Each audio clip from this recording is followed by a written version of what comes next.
आता है स्कॉर्पियो यानी कि बुर्ज अकरब। उर्दू में जिनके नाम नून से, इंग्लिश में जिनके नाम एन से शुरू होते हों, और इन केस अगर उनके पास अपनी डेट ऑफ बर्थ नहीं है तो स्कॉर्पियो यानी बुर्ज अकरब और इसकी जनरल इन्फो आपकी मदद करेगी। तारीखें नोट कर लीजिए, 22 ऑफ मार्च से हम शुरू करेंगे, 29 ऑफ मार्च पे हम इसे एंड करेंगे। तो जी एक आपको याद होगा स्कॉर्पियंस, पिछले साल 10 जून 2025 से मैंने कहना शुरू किया था कि एक ऐसा सितारा तशरीफ़ लेके आया है 2025 में जो मेरे स्कॉर्पियंस के नसीब खोलेगा, मेरे स्कॉर्पियन स्टूडेंट्स को फैसिलिटेट करेगा, आपको मेंटल पीस दे के जाएगा, किस्मत के ताले खोलेगा। ये थोड़ा स्लो हो गया 11 नवंबर 2025 से, और 11 मार्च दिस ईयर ये फिर एक्टिव हो गया। तो ब्लेसिंग देने के मूड में तो है। अल्लाह पाक आपको कैसे नवाजेंगे, किस चीज़ से फैसिलिटेट करेंगे स्कॉर्पियंस, ये गैब का इल्म है। कोशिश भी कीजिए क्योंकि सितारा सिर्फ बाहर की खबर दे सकता है। स्पेशली जो मेरे स्कॉर्पियन बच्चे हैं, इस वक्त में आपकी थोड़ी सी मेहनत और किस्मत का साथ अगर ऐड ऑन हो गया तो बल्ले बल्ले हो सकती है। मनपसंद यूनिवर्सिटीज़ में एडमिशन लेना है, बाहर जाके पढ़ने की ख्वाहिश है, इस वक्त में अल्लाह पाक पूरी कर सकते हैं। तो 22, 23 की डेट्स भी अच्छी हैं रिगार्डिंग रिलेशनशिप एरिया, डेट्स अच्छी हैं अल्लाह के फजल से। 24, 25 मार्च की 2 तारीखें ये ज़रा ख़र्चा कराने वाली मुझे तारीखें लग रही हैं। खामखा कुछ ऐसे कोई आपके ऊपर कोई बोझ एक्स्ट्रा ना आ जाए, कोई आपको कुछ चीज़ तंग ना करे। हाँ, 26, 27, 28, 29 ठीक है। तो ये जो ख़र्चा कराने वाली डेट्स हैं, अगर आप अल्लाह से अपने माल में से तिजारत कर लोगे, माल का सदका निकाल देंगे, तो होपफुली कुछ नहीं होगा। मेरे लकी के लिए भी दुआ कीजिए, अभी अभी डॉक्टर से होके आया है। और बहुत शुक्रिया रामीन का, रामीन नसीर का, जो कि इसको लेके जाती है डॉक्टर के पास और साथ अस्मा जाती है। इन 2 बच्चों ने बहुत ड्यूटी दी है। इसको अस्मा को थैंक यू बोलना नहीं आता। Lucky, you should say thanks to Asma, नहीं बोलना आता, ठीक है, उसका थैंक यू बोलो, शी सेव्ड यू। उसने ना डायग्नोज किया होता मुझे तो पता भी ना चलता कि इसको वो इन्फेक्शन जो मेरी पिछली बिल्ली को हुआ वो इसको भी हो रहा था। अब बेचारे के लिवर के टेस्ट होते हैं, साथ दवाइयाँ, हम डॉक्टर के बस फेरे ही लगा लगा के चले, लेकिन मेरे बच्चे को सेहत मिल जाए यही बहुत बड़ी बात है। अच्छा जी, दूसरा जो है यहाँ पे 28, 29 तक भी जो है रौनक मेला माशाल्लाह सितारे का बेहतर है। सिर्फ 2 डेट्स अलार्मिंग है, 24, 25 मार्च जो ज़रा ख़र्चा करा रही हैं, तो इन पे तो पाबंदी या इन पे तो ज़िप लगाई जा सकती है कि ये 2 दिन तो आसानी से मैनेज किए जा सकते हैं।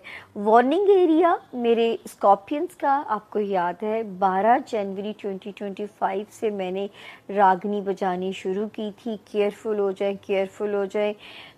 ये इनके एरियाज़ थे। लव लाइफ का एरिया स्कॉर्पियंस, आपके बच्चों से रिलेटेड मामलात, जिसमें मैंने कहा था गफलत नहीं बरती जा सकती। चाहे मेरी स्कॉर्पियन बहनें बच्चा कंसीव करना चाहती हैं या उनके बच्चे मौजूद हैं, लापरवाही नहीं की जा सकती।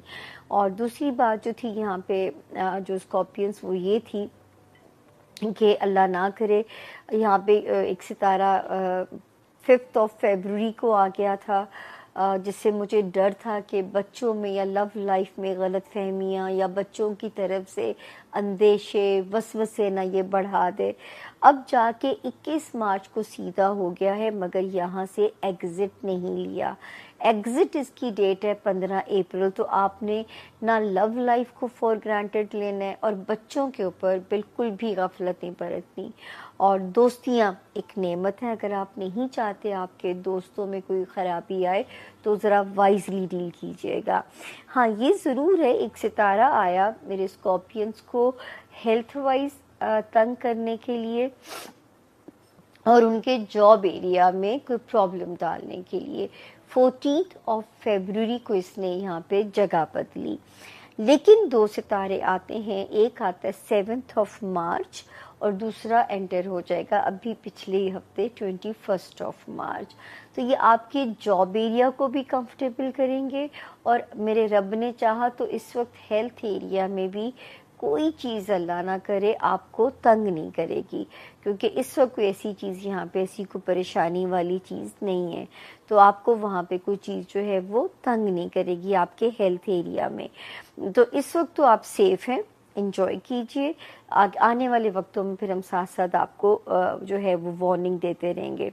इस वक्त जो स्कॉर्पियंस बाहर जाना चाहते हैं, कोई इम्पॉर्टेंट वीज़े का हसूल चाहते हैं, मेरे कोई स्कॉर्पियन स्टूडेंट्स पढ़ना या उनके कोई रिज़ल्ट्स ऐसे उनका विश है कि वो आएँ, तो इस वक्त तो सितारा फुल ब्लेसिंग देने के मूड में है और इसका क़याम यहाँ पे जून एंड तक है।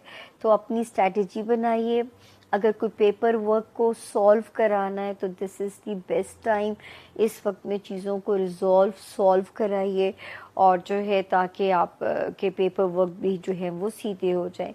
बच्चे मेहनत थोड़ी सी करें और किस्मत भी साथ देगी इंशाल्लाह। तो बल्ले बल्ले जैसे मैंने पहले कहा कि उसका इम्कान यहाँ पे मौजूद है। तो ये था जी की तरफ हमारे स्कॉर्पियो दोस्तों के लिए अभी भी जो आपका रूलर है, जो आपका रूलर है, दोनों रूलर ही, जो प्लूटो है वो भी एक हार्ड एंगल में है सन और सैटर्न और नेपच्यून के साथ, और जो मार्स है वो तो वैसे ही कंफर्टेबल है, उसने तो वैसे ही समंदरों में आग लगाई हुई है क्योंकि वो पाइसेस में बैठा हुआ है, राहु के साथ बैठा हुआ है, और ये नेवल टेंशन को ज़ाहिर करता है, जंगों को, इसे हम स्टडी करते हैं। सो ये उस चीज़ को ज़ाहिर कर रहा है। लिहाजा अगर आप खुद भी फील कर रहे हो कि आपको गिव अप कर देना चाहिए, बस ख़त्म बात, ऐसा नहीं करना। इस चीज़ को अभी थोड़ी सी कंसिस्टेंसी और चाहिए। हमारे स्कॉर्पियो दोस्तों की एक आदत होती है कि इनका एक टाइम आता है जब ये कहते हैं बस नो मोर हो सकता है इस हफ्ते आपको वो मोमेंट फील हो, आप सोचे इसे भी ख़त्म करो, इसे भी ख़त्म करो, इसे भी छोड़ो। तो ये चीज़ थोड़ी सी आपने कंट्रोल करनी है। अभी गिव अप करने का टाइम नहीं है, ना ही कॉम्प्रोमाइज़ करने का टाइम है, ना ही छोड़ने का टाइम। ये वो टाइम है जो in the mid of war होता है। When mid of the war कह लें, या इसे एक और तरीके से समझा सकती हूँ कि जो लास्ट फ्यू स्टेप्स होते हैं ना, वो सबसे हार्डेस्ट होता है। सो उसको थोड़ा सा आपने इस टाइम को आपने इस तरह से करना है कि यू नीड टू फाइट। अभी मैदान नहीं छोड़ना, अभी गिव अप नहीं करना। उसके बाद जैसे एक और चीज़ है कि आप के ज़हन में से सोचें घूमती जाएंगी, उस साइकिल को ब्रेक करने की ज़रूरत है। ऑब्सेसिव थिंकिंग को गिव अप करने की ज़रूरत है, अपने आप को रिलैक्स करने की ज़रूरत है। आपके असाब बहुत ज़्यादा, जैसे होता है ना, नर्व्स खिंचे हुए होते हैं बिला वजह। मुझे कोई यहाँ पर एस्ट्रोलॉजिकल रीज़न नहीं नज़र आ रही, सिवाय इसके कि आपके दोनों रूलर जैसे फंसे हुए हार्ड एंगल्स में। सो उसको आप, उस वाइब को या उस एनर्जी को आप ज़्यादा इबादत से, अपने रब के कनेक्शन से, मेडिटेशन से आप उसको ठीक कर सकते हैं। आपने अपनी जो आपका सबसे ज़्यादा इस वक्त इम्पॉर्टेंट घर बना हुआ है वो आपका छठा घर बना हुआ है, सिक्स्थ हाउस, जहाँ पर सन, वीनस, नेपच्यून एंड सैटर्न चारों इकट्ठे बैठे हुए हैं। और जो सन है उसने सबसे कंजंक्ट करना है नेपच्यून के साथ भी और सैटर्न के साथ। So that is your sixth house. So अपनी हेल्थ, सिक्स्थ हाउस होता है सेहत का, डेली रूटीन का और जॉब का। What ever is your job, जो भी काम आपका है, सुबह सोकर अगर आप उठकर किचन में जाना आपका काम है, वट एवर इज योर काम। सो उस काम में जो है हाइपर एक्टिविटी है। चीज़ें जब हाइपर हों, गाड़ी 5वें गियर में हो, तो आप या तो उसको स्लो कर लेते हैं या फिर आप ओवर कॉन्शियस हो सकते हैं। आप इसको स्लो कर लीजिए, बिकॉज ये एक्टिविटी तो भी चलनी है। अभी तो आपका जो रूलर है उसने भी इस ब्रिगेड को ज्वाइन करना है। सो इसलिए अपने आप को थोड़ा सा रिलैक्स कर लीजिए और अपनी जो इनर एनर्जी है, जो इंटेंसिटी नहीं होती जिसे हम कहते हैं, स्कॉर्पियो बड़ा इंटेंस साइन है, स्कॉर्पियो बहुत शिद्दत वाला साइन है, इनमें बहुत शिद्दत होती है। So this is one of those week जब आप खुद अपनी शिद्दत को फील करेंगे। दुनिया तो करती रहती है सारा साल, लेकिन कभी एक आधा हफ्ता ऐसा भी आ जाता है जब आप उसको खुद फील करते हैं। तो आप उस इंटेंसिटी को, अपने अंदर की इंटेंसिटी को खुद फील करेंगे। एंग्शियस होना, एंग्जाइटी होना, इसको फेंक दो, इसको निकाल दो, फर्नीचर सारा फेंक के नया बना लो, ऐसी एनर्जी है। So control this energy, you can do it, because it is just obsessive thinking. तो इसे आप ठीक कर सकते हैं। आपकी इस हफ्ते की पॉजिटिव एनर्जी है न्यू जॉब, न्यू अपॉर्चुनिटीज़ को तरह, तो आपको कुछ नया जो आपको चाहिए, जो आपकी ज़रूरत है, अगर वो जॉब है, अगर वो लव है, बिकॉज इसमें जो मुझे लव एंड मनी दिखाई दे रहे हैं, but anything knew that you इस हफ्ते कुदरत आपकी तरफ भेज रही है। आपकी जो नेगेटिव एनर्जी है, ये जैसे होता है ना कि आपके अपने ही लोग आपके पीठ में खंजर घोंप देते हैं, उस तरह से दिखाई देता है। जैसे आपको फील ये आ सकती है कि आपको इसकी फील आपको पहले आएगी, लेकिन जैसे जानबूझकर आप धोखा खा लेते हैं अपने किसी बहुत प्यारे से। लव वाइफ में कम्युनिकेशन है, बातचीत है, अंडरस्टैंडिंग है और गुड पॉजिटिव मूवमेंट है। आपका लकी नंबर जो है इस हफ्ते का वो बन रहा है 33। 33 एक मास्टर नंबर है और ये बड़ा पॉजिटिव और अच्छा नंबर है। ये बेसिकली अपने साथ कम्युनिकेशन लेकर आता है। अपने साथ भी कम्युनिकेट करें, अपने से वाबस्ता लोगों के साथ भी कम्युनिकेट करें। Focus on communicating and understanding कि कोई क्या कह रहा है आप और वो क्या समझ रहा है। दोनों आपकी जिम्मेदारियां हैं कि जो आपने बात की उसको अगले ने कैसे समझा, जो अगले ने बात की आपने कैसे समझी। सो इस चीज़ के गिर्द अपनी लाइफ को थोड़ा सा वो रखिएगा। आपका जो इस हफ्ते का लकी स्टोन है वो बन रहा है जिसको हम कहते हैं एक सी ग्रीन किस्म का एक पत्थर होता है, fluorite. This is fluorite, but fluorite के बीच में बहुत सारे रंग होते हैं।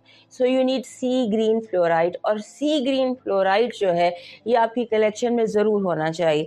लाइक अगर आपको इस तरह का इतना बड़ा भी मिल जाता है या इतना बड़ा भी मिल जाता है, सो सी ग्रीन फ्लोराइट जो है ये आपके पास होना चाहिए आपकी कलेक्शन में। आपका जो इस हफ्ते का लकी चार्म बन रहा है वो आपने देखा होगा, एक थैंक्स, शुक्राने का जो ये सिंबल होता है कि आप शुक्र अदा करते हैं।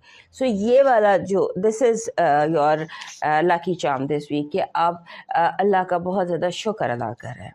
आपका डिवाइन मैसेज है कि अजाब टालने का आसान तरीका है कि तंदूर की रोटी पकाओ, किसी भूखे को खिलाओ, और अगर किसी भूखे ने खा ली तो समझ लें आपके सर से अजाब टल जाएगा। यानी अजाब टालने का आसान रास्ता ये होता है, मुश्किल को दूर करने का आसान रास्ता ये होता है कि भूखे को रोटी खिला दी जाए। रोटी इज़ बिग थिंग जो कि मुश्किलात को आसान करती है। सदका